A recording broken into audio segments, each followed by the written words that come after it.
नमस्कार दोस्तों, जय हिंद। मैं हूं गणेश और आप जुड़े हैं नैतिक आलोचक से। दोस्तों, हमारे देश की राजनीति को बदलने के लिए एक बहुत ही बड़ी लेवल पर साजिश हो रही है। वो साजिश ऐसी कि बाहरी और अंदर की देश विरोधी शक्तियां देश के वर्तमान राजनीति को बदलना चाहती हैं। माननीय प्रधानमंत्री नरेंद्र मोदी को हटाने के लिए देश के बाहर Europe, Khalistani group, Pakistani group, America, OIC और चाइना जैसे देश लगे हुए हैं, जो हर तरीके से जिन्होंने अपने फंडिंग देश के अंदर पहुंचाते हैं और देश के अंदर लोगों को एक्टिवेट करते और बाहर लोगों को एक्टिवेट कर रहे हैं, जिससे भारत की खराब छवि बने और भारत को आर्थिक और सामाजिक नुकसान हो। मैं इस बात को प्रूफ करने के लिए लास्ट में एक वीडियो ऐड करूंगा, जिसे आपको देखना चाहिए, जो आपको बता देगा कि आखिर साजिश कैसे हो रही है। नरेंद्र मोदी को बदनाम करने के लिए बाहर की कंट्री तो लगे ही हुई है, जो जैसे खालिस्तानी ग्रुप हो गया, ओआईसी हो गया और पाकिस्तान हो गया तथा चाइना हो गया। ये बाहर से नरेंद्र मोदी को हटाना चाहते, ये चाहते हैं कि 2024 में प्रधानमंत्री नरेंद्र मोदी ना बने।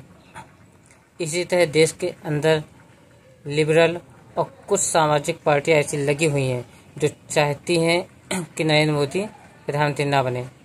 वो धरना प्रदर्शन करेंगे, वो शाहीन बाग जैसे काम करेंगे, वो एनएससी का विरोध करेंगे, सीएए का विरोध करेंगे, वो काम करेंगे जिससे नरेंद्र मोदी प्रधानमंत्री ना बने। आप इस बात को, इस वीडियो को देख के समझ सकते हैं। मोदी को हटाने की तैयारियां शुरू हो गई हैं, तो आपको बता दें कि ये झूठ नहीं, बिल्कुल सच है। भारत और दुनिया में बैठे कई लोगों और संस्थाओं ने पीएम मोदी और भारत को बदनाम करने के लिए पूरी ताकत झोंक दी है। जिस समय पीएम मोदी दुनिया के सबसे लोकप्रिय नेता हैं और भारत की अर्थव्यवस्था नए रिकॉर्ड बना रही है, ठीक उसी वक्त कई लोगों, संस्थाओं और देशों के पैरों के नीचे से जमीन खिसक गई है। ये सभी नहीं चाहते कि 2024 में नरेंद्र मोदी तीसरी बार प्रधानमंत्री बने। इसीलिए इन भारत विरोधी ताकतों ने पिछले 6 महीनों से पीएम मोदी और भारत के खिलाफ एक जंग छेड़ रखी है। आज दुनिया भर में भारतीय लोगों को जो सम्मान मिल रहा है, उससे कई लोगों को तकलीफ हो रही है। इस वीडियो को पूरा देखिए ताकि आप समझ जाएं कि भारत के खिलाफ दुनिया में क्या षड्यंत्र चल रहा है। सबसे पहले तो पीएम मोदी और देश के खिलाफ बनी बीबीसी डॉक्यूमेंट्री का जिन दोबारा बोतल से निकाला गया है। पीएम मोदी के अमेरिका जाने से ठीक पहले 2 संस्थाओं ने 20 जून को बीबीसी की इस डॉक्यूमेंट्री की प्राइवेट स्क्रीनिंग के आयोजन का ऐलान किया है। ये संस्थाएं हैं ह्यूमन राइट वॉच और एमनेस्टी इंटरनेशनल। ये दोनों संस्थाएं ही पीएम मोदी और भारत के खिलाफ लगातार जहर उगलती हैं। बहरहाल अब आपको 6 ऐसी घटनाओं की याद दिला देते हैं जो भारत के ऊपर एक बड़ा हमला है। पहला उदाहरण है वर्ल्ड प्रेस फ्रीडम इंडेक्स की एक रिपोर्ट का। इस रिपोर्ट में भारत को 161वें नंबर पर रखा गया है। प्रेस की स्वतंत्रता पर जारी की गई इस लिस्ट में कुल 180 देश हैं। हैरानी की बात देखिए कि पाकिस्तान, अफगानिस्तान, श्रीलंका, सूडान और लीबिया जैसे देशों में प्रेस की फ्रीडम भारत से अच्छी बताई गई है। इस रिपोर्ट से बड़ा मजाक दुनिया में कोई नहीं हो सकता। अब आपको दूसरा उदाहरण दिखाते हैं। हाल ही में भारत दुनिया का सबसे आबादी वाला देश बन गया। इसका मजाक उड़ाते हुए जर्मनी की एक पत्रिका डेर स्पीगल ने एक कार्टून बनाया। कार्टून के जरिए भारत की जनसंख्या को चीन से आगे निकलता हुआ दिखाया गया है। कार्टून में 2 ट्रेनें दिखाई गई हैं। एक तरफ झूठ फैलाने के लिए लोगों से खचाखच भरी पुरानी भारतीय रेलगाड़ी को दिखाया गया है, जिसके ऊपर भारतीय तिरंगा लिए लोग बैठे हैं।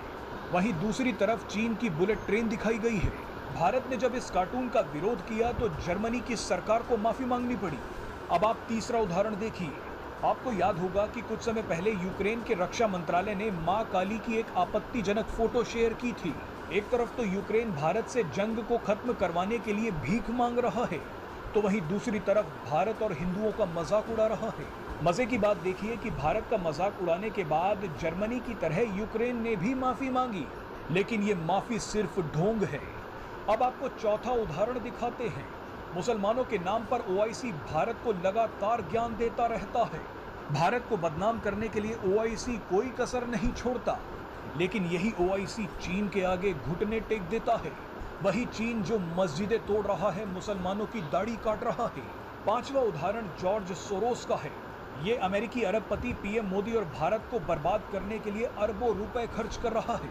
रिपोर्ट्स के मुताबिक जॉर्ज सोरोस भारत के कई संस्थाओं, पत्रकारों, सेलिब्रिटीज और बुद्धिजीवियों को पैसा देता है ताकि ये लोग दिन रात टीवी और सोशल मीडिया पर पीएम मोदी और भारत को नीचा दिखा सके। लेकिन भारतीय विदेश मंत्री एस जयशंकर ने जॉर्ज सोरोस की बैंड बजा दी थी। एस जयशंकर ने कहा था कि अमेरिका के अरबपति जॉर्ज सोरोस बूढ़े, अमीर, जिद्दी और खतरनाक हैं। अब आपको आखिरी उदाहरण भी दे देते हैं। आखिरी उदाहरण खालिस्तान का है। कई देश भारत को तोड़ने के लिए खालिस्तानियों को अब पैसा दे रहे हैं। खालिस्तानी मूवमेंट को जिंदा और मजबूत किया जा रहा है। पाकिस्तान तो इसके लिए आंख बंद करके पैसा खर्च कर रहा है। कनाडा, ऑस्ट्रेलिया, ब्रिटेन और अमेरिका में खालिस्तानी भारत के खिलाफ रैलियां निकाल रहे हैं। ये भारत की संप्रभुता पर एक बड़ा हमला है। अब आप ही देख लीजिए कि पीएम मोदी और भारत के खिलाफ कितनी बड़ी जंग छेड़ी जा चुकी है। आपने देखा कि इस वीडियो में कैसे बताया गया है और क्या साजिश देश के खिलाफ चल रही है। तो अगर आपको ये वीडियो अच्छा लगा हो तो इस वीडियो को लाइक करें, शेयर करें, सब्सक्राइब करें और देश के लिए सोचें कि आपको देश की राजनीति के लिए क्या करना है। वंदे मातरम। जय हिंद।